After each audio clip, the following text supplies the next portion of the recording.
தாயின் மீது மாறாத அன்பு கொண்ட கடகராசி அன்பு நேயர்கள் அனைவருக்குமே மார்ச் மாதம் 3ஆம் தேதி மிகப்பெரிய பௌர்ணமி நடக்குது. அன்றைய தினத்தில் சந்திர கிரகணமும் நடக்குது.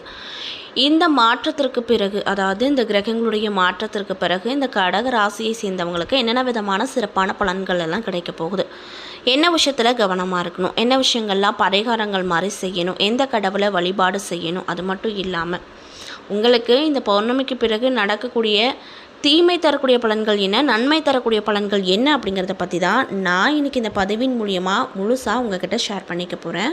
இந்த பதிவில் சொல்லக்கூடிய எல்லா விஷயமும் கடகராசிக்காரங்களுக்கு ரொம்பவே பயன் தரக்கூடிய தகவலாக தான் அமைய போகுது. ஸோ வீடியோவை ஸ்கிப் பண்ணாமல் தொடர்ச்சியாக பார்த்தீங்க அப்படின்னா தான் புரியும். ஸோ வீடியோவை ஸ்கிப் பண்ணாமல் தொடர்ச்சியாக பாருங்கள். மேலும் உங்கள் ராசி அதிபதியாக இருக்கக்கூடிய அந்த சந்திர பகவானை உங்களுக்கு ரொம்ப பிடிக்கும்னா இந்த வீடியோக்கு ஒரு லைக் பண்ணிவிட்டு நம்மளுடைய கமெண்ட் பாக்ஸில் சந்திர பகவானுக்கு போற்றி அப்படின்னு சொல்லி மறக்காமல் பதிவிடுங்க. மேலும் இதே மாதிரியான ஆன்மீகம் சார்ந்த வீடியோஸ் எல்லாம் நீங்கள் பார்த்து தெரிஞ்சுக்கணும் அப்படின்னு ஆசைப்பட்டால் நம்ம சேனலை மறக்காமல் சப்ஸ்கிரைப் பண்ணிவிட்டு கீழே இருக்கும் பெல் ஐக்கானையும் மறக்காமல் கிளிக் பண்ணுங்கள். அப்போ தான் நம்ம சேனலில் போடுற எல்லா வீடியோஸுமே நோட்டிஃபிகேஷனாக உங்கள்கிட்ட உடனுக்குடனே வந்து சேரும். ஸோ இப்போ வாங்க நம்ம வீடியோக்குள்ளே போய் தெளிவாக பார்த்து தெரிஞ்சுக்கலாம். முதல்ல கடகராசிக்காரங்களுடைய குணாதிசயங்கள் எப்படிப்பட்டது அப்படிங்கிறத பார்க்கலாம். 12 ராசிக்காரர்களில் ஒவ்வொரு ராசியினருக்கும் வெவ்வேறு விதமான குணங்கள் இருக்கத்தான் செய்யுது.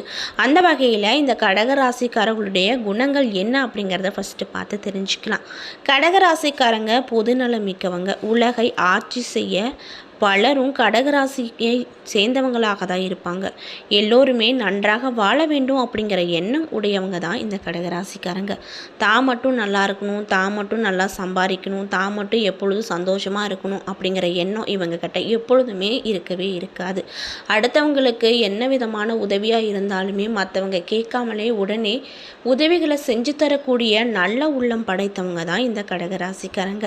அதற்கு காரணம் இந்த ராசியின் அதிபதி சந்திரன் அப்படின்னு சொல்லப்படுது. சந்திரன் அப்படிங்கிறவர் ஜோதிட சாஸ்திரத்தில் சூரியன் தந்தை என்றால் சந்திரன் தாயார் ஸ்தானத்தை குறிக்கக்கூடியதாக இருக்குதுங்க. தாயை போலவே மற்றவர்கள் மீது அன்பு பாராட்டி மற்றவர்களின் நன்மைக்காக பாடுபடக்கூடியவங்க தான் இந்த கடகராசிக்காரங்க அப்படின்னு சொல்லப்படுது. தனக்கென சிறிதும் வைத்து கொள்ளாமல் தன் குடும்பத்திற்காகவும் தன் உறவுகளுக்காகவும் தனது நெருக்கமானவர்களுக்காகவும் தனது ஊருக்காகவும் அனைத்தையும் தியாகம் செய்யக்கூடிய நபர்களாக தான் மோஸ்ட்லி இந்த கடகராசிக்காரங்க இருப்பாங்க.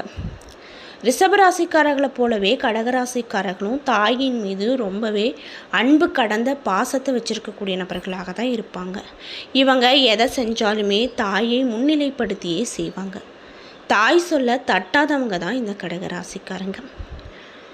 அது மட்டும் இல்லாமல் கடகராசி ஜலராசி என்பதால் ஆறு கடல் போன்ற நீர்நிலைகளில் விளையும் பொருட்களை கொண்டு தொழில்களை இவர்களுக்கு நல்ல லாபம் கிடைக்கும் அப்படின்னு சொல்கிறாங்க.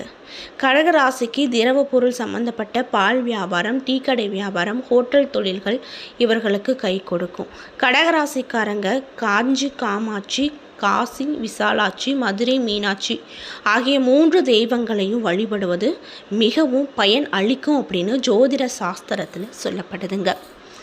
அது மட்டும் இல்லாமல் இவங்க ஒரு தியாகிகள் அப்படின்னு சொல்லலாம். குடும்பத்துக்காக ரொம்ப பாடுபடக்கூடிய நபர்களாக இருப்பாங்க.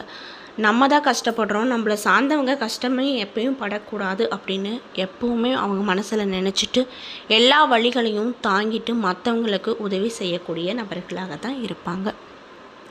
வெளியே சிரித்தாலுமே இவங்களுடைய உள்மனதில் நிறைய விதமான அவமானங்களும் கஷ்டங்களும் எப்பொழுதுமே இருந்துக்கிட்டே இருக்கும். ஆனால் அது மற்றவங்க கிட்ட இவங்க அவ்வளவு சீக்கிரம் பகிர்ந்து கொள்ள மாட்டாங்க அப்படின்னு சொல்லப்படுது.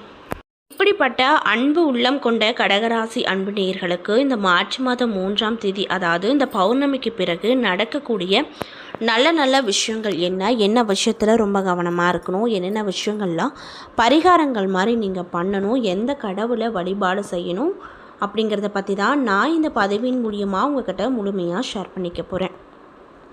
இந்த பதிவில் சொல்லக்கூடிய எல்லா விஷயமும் கண்டிப்பாக உங்களுக்கு பயன் தரக்கூடிய விஷயமாக தான் இருக்க போகுது. ஸோ வீடியோவை ஸ்கிப் பண்ணாமல் தொடர்ச்சியாக பாருங்கள்.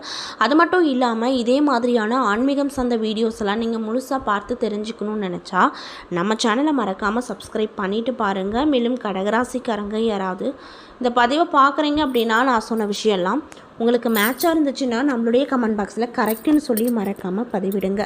ஸோ இப்போ வாங்க நம்ம வீடியோக்குள்ளே போய் தெளிவாக பார்த்து தெரிஞ்சுக்கலாம். கடகராசிக்காரங்களுக்கு இந்த காலகட்டம் அப்படிங்கிறது எப்படி இருக்க போகுதுன்னு பார்த்தீங்கன்னா, அனைத்து விஷயத்துலையுமே சற்று பொறுமையாக இருப்பது அவசியமான ஒரு விஷயமாக பார்க்கப்பட்டது. வெளி வட்டாரத்தில் செல்வாக்கு அப்படிங்கிறது உங்களுக்கு அதிகரிக்கும். இதனால் ரொம்ப சந்தோஷமாக இருப்பீங்க. புதிய முயற்சிகளில் ஈடுபடுவதற்கு முன்னாடி ஒரு முறைக்கு பல முறை யோசித்து ஈடுபடுவது நல்லது அப்படின்னு சொல்லப்படுதுங்க. கணவன் மனைவிக்கிடையே அந்யோன்யம் அதிகரிக்கும். வாழ்க்கை துணை வழியில் மகிழ்ச்சி தரக்கூடிய செய்திகள் நிறையவே கிடைக்கப்பெற்று ரொம்பவே சந்தோஷமாக இருப்பீங்க. தந்தையோடு ஏற்பட்டிருந்த கருத்து வேறுபாடுகள் நீங்கி சுமூகமான உறவு வரப்போகுது. நவீன ரக மின்னணு பொருட்கள் வாங்கி ரொம்பவே மகிழ்ச்சிகரமாக இருப்பீங்க. அது மட்டும் இல்லாமல் அரசாங்க தொடர்பான காரியங்கள் அனுகூலமாக முடியும். சுப நிகழ்ச்சிகளில் கலந்து கொள்ளும் வாய்ப்புகள் நிறைய அமைஞ்சிருக்கு. மேலும் உங்களுடைய உறவினர்கள் வருகை அப்படிங்கிறது சுப நிகழ்ச்சி ஒன்று நடைபெறுவதற்கான வாய்ப்புகளை ஏற்படுத்தும். இன்னும் சிலருக்கு வெளியூர்களில் அமைந்திருக்கக்கூடிய பிரசித்தி பெற்ற சுற்றுலா தலங்கள் மற்றும் ஆலயங்களுக்கு சென்று வரக்கூடிய வாய்ப்பு கிடைக்க போகுது. இன்னும் சிலருக்கு குழந்தை பாக்கியம் கிடைக்கக்கூடும். முக்கிய பிரமுகர்களின் அறிமுகம் கிடைப்பதோடு மட்டுமல்லாமல் அவங்களால நிறைய விதமான ஆதாயங்கள் ஏற்பட போகுது. நண்பர்களால் அனுகூலமான பலன்கள் நிறைய கிடைக்கும்.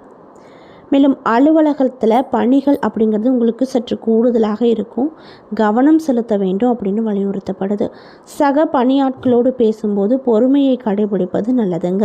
நிர்வாகத்தின் அதிருப்திக்கு ஆளாகாமல் பார்த்து கொள்வது நல்லது. மேலும் தொழில் மற்றும் வியாபாரத்தை பொறுத்த வரைக்கும் உங்களுக்கு இந்த காலகட்டம் எப்படி இருக்க போகுதுன்னு பார்த்தீங்கன்னா, எதிர்பார்த்ததை விடவும் விற்பனையும் லாபமும் கூடுதலாக கிடைக்கும்.